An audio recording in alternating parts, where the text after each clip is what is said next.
일부 언론에서 한국의 도산 만창호함에 심각한 결함이 있는 것처럼 보도돼 우리 국민들을 불안하게 만들고 있습니다. 그런데 미 보도는 정확한 사실이 제대로 이루어지지 않은 것으로 드러나 충격을 주고 있습니다. 도산 안창호함은 제대로 된 SLBM을 운명할 수 있는 대한민국 유일의 SLBM 탑재 잠수함입니다. SLBM은 모든 국가가 두려워하는 위협적인 전략 무기입니다. 이런 강력한 무기를 한국이 보유하게 된 건민대 일각에서 장보고 -3급 도산 안창호함이 결함투성이 잠수함으로 폄하되고 있습니다. 오늘 꺼리 튜브에서 그 진실을 바로 알려드리겠습니다. 우리 대한민국은 이제 핵탄두만 확보한다면 가장 강력하고 치명적인 핵전력을 완성할 수 있게 됐습니다. 2018년 9월 건조된 일본함 도산 만창호함이 오랜 테스트를 마치고 해군에 인도될 예정인데요. 그런데 일각에서 이에 대해 날선 비판을 쏟아내고 있습니다. 룰 근거도 있는지라 논란이 일고 있는 상황입니다. 아무리 초도함이 배치가 오래 걸린다고 해도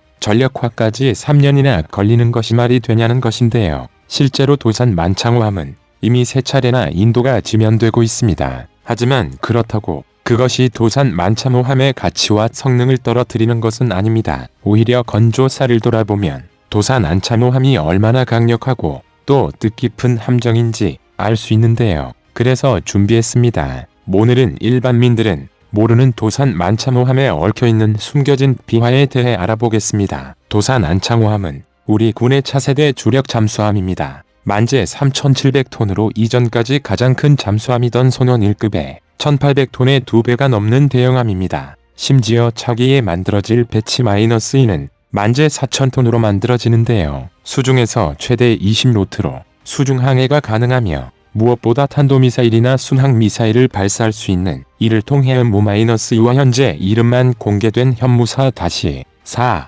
SLBM을 발사할 수 있습니다. 얼마 전 SLBM 수중 발사 시험이 성공했다는 사실을 공개한 것을 생각하면 이미 모든 준비는 끝마쳤을 것이란 게 전문가들의 의견입니다. 그런데 왜 이렇게 훌륭한 함정이 배치되지 못하고 계속 지면되고 있는 것일까요? 사실 지금 도산 안창호함은 모든 테스트를 종료하고도 기만기 발사 시스템에 문제가 생겨 취역이 미루어지고 있습니다. 기만기는 잠수함의 생존을 위해 반드시 갖춰야 하는 장비인데요. 적이 어뢰를 발사하면 먼저 적정 수량의 부유형 기만기를 사출합니다. 여기서 부유형 기만기는 소형 프로펠러를 갖추고 있어 항시 자신의 위치를 유지할 수 있는데 이 기만기는 거품이나 강력한 노이즈를 방출해 강력한 음향 차단 장벽을 만듭니다. 즉 기갑 차량이 사용하는 연막탄 발사기나 전투기가 사용하는 체프 플레어와 동일한 방해 개념을 사용합니다. 이렇게 부유식 기만기로 자신의 위치를 감춘 잠수함은 이후 장항식 기만기를 방출합니다. 장항식 기만기는 추진 장치를 갖추고 있어 잠수함과 비슷한 속도로 기동할 수 있고 비슷한 소음 패턴을 갖습니다. 이를 통해 적어뢰가 발사한 반사파가 기만기를 잠수함이라 착각하게 하는 것인데요. 이 기만기는 국가 기밀에 속해 있기 때문에 정확한 사실은 알려드릴 수 없지만 도산 만창호함의 기만기 체계는 국방과학연구소와 LIG 넥스원이 개발한 직경 3인치 10.2cm의 수중 부유형 기만기 발사 체계 다수를 보유하고 있고 직경 6인치 직경 15.2cm 장항식 기만기 다수로 구성되었습니다. 측현형 소년 1급 214급과 거의 동일한 구성을 가집니다. 다만 구조는 약간 다릅니다. 도산 만창호함에서 사용하는 대형의 자항식 기만기를 발사하기 위해서는 강력한 배출 압력이 필요합니다. 그런데 이런 보완 작업이 생각보다 오래 걸려 해군에 인도하는 날짜가 지연됐습니다. 또한 도산 만창호함에서 발견된 기만기 사출 문제는 큰 결함이 아닌 일부 수정 작업으로 해결할 수 있는 문제였기에 8월 4일 방위사업청에 따르면 모든 문제가 해결되어 8월 중에 해군에 민도된다고 공식일 발표했습니다. 이는 방위사업청이 유튜브 채널을 통해 공개한 사실로도 확인할 수 있는데요.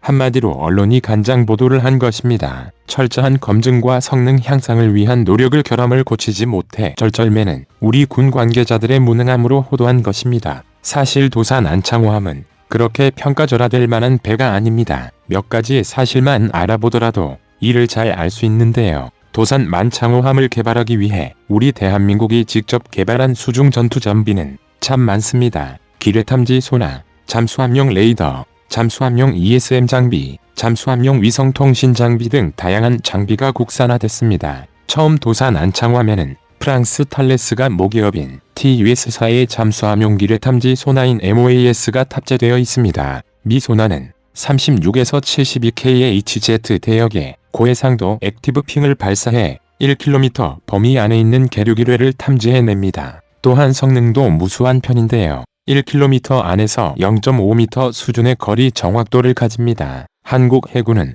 프랑스산 MOAS 소나의 성능에 대해 큰 불만이 없었지만 도산 만창호함 시험평가 과정에서 MOAS 소나의 고장이 발생했고 이를 수리하는데 무려 6개월이나 걸렸습니다. 소나 모듈과 신호 처리 모듈이 하나로 설계되어 있어 운송 과정비로 많은 시간 낭비가 일어난 것입니다. 그래서 외산 장비의 문제점을 인지한 우리 군은 미 장비의 국산화를 국내 업체에 맡기기로 결정했는데요. 곧바로 한화시스템과 소나테크가 나서서 잠수함용 기뢰 탐지 소나 국산화 사업을 개시했습니다. 국산형 기뢰 탐지 소나는 수리 및 정비의 편리를 높이고자 소나부와 신호처리부를 모듈화로 진행했습니다. 잠수함용 기뢰 탐지 소나가 국산화되면 먼저 잠보고 -3 배치 11급에 탑재하고 현재 손원 1급 성능 개량형에도 장착할 예정입니다. 한화시스템과 협력하고 있는 소나테크는 기뢰 탐지용 사이드 스캔 소나를 시작으로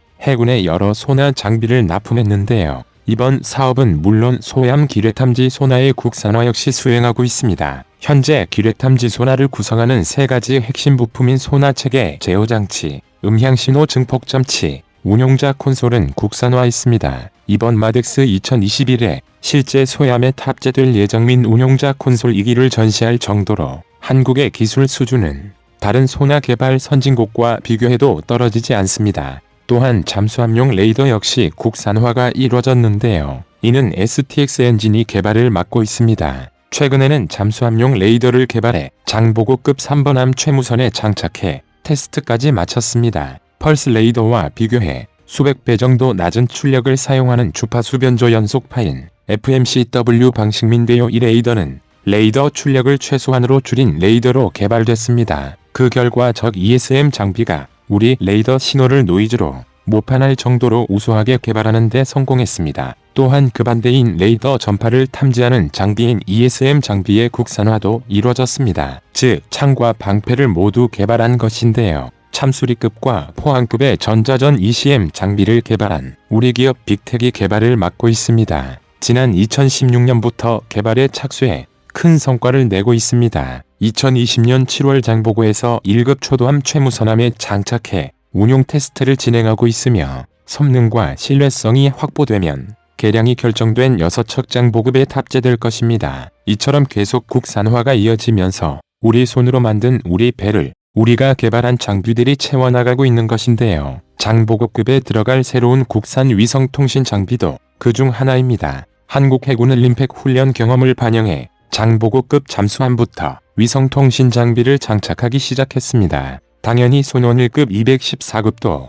위성통신 장비 장착이 요구되어 미국 A3사가 개발한 잠수함용 위성통신 장비를 1에서 3번함까지 도입했는데요. 그러나 성능이 엉망이었습니다. 실제 운용평가 과정에서 L3사의 위성통신 장비가 제대로 작동하지 않았습니다. 그래서 다시금 탈레스사의 잠수함용 위성통신 장비 도입이 결정되었습니다. 그리고 미 장비는 당시 탈레스와 협력관계였던 국내의 삼성 탈레스 현안화 시스템이 조립 생산에 납품했습니다. 당연히 장보고 -3급도 탈레스사가 개발한 잠수함용 위성통신 장비를 사용하고 있습니다. 하지만 완전한 국산화라고 할 수 없는데요. 이번에 국내 업체 KNS가 마덱스 2021에서 잠수함용 위성통신 국산화 계획을 공개했습니다. 이 회사는 아랍에미리트의 묘청무로 군사용 해상 위성통신 안테나 시스템을 만든 회사기도 한데요. 그런데 이게 다가 아닙니다. 국방과학연구소는 마덱스 2021에서 범상어가 자랑하는 항적 추적 기능 우릭화시킬 수 있는 기만 시스템을 개발하고 있음을 공개했습니다.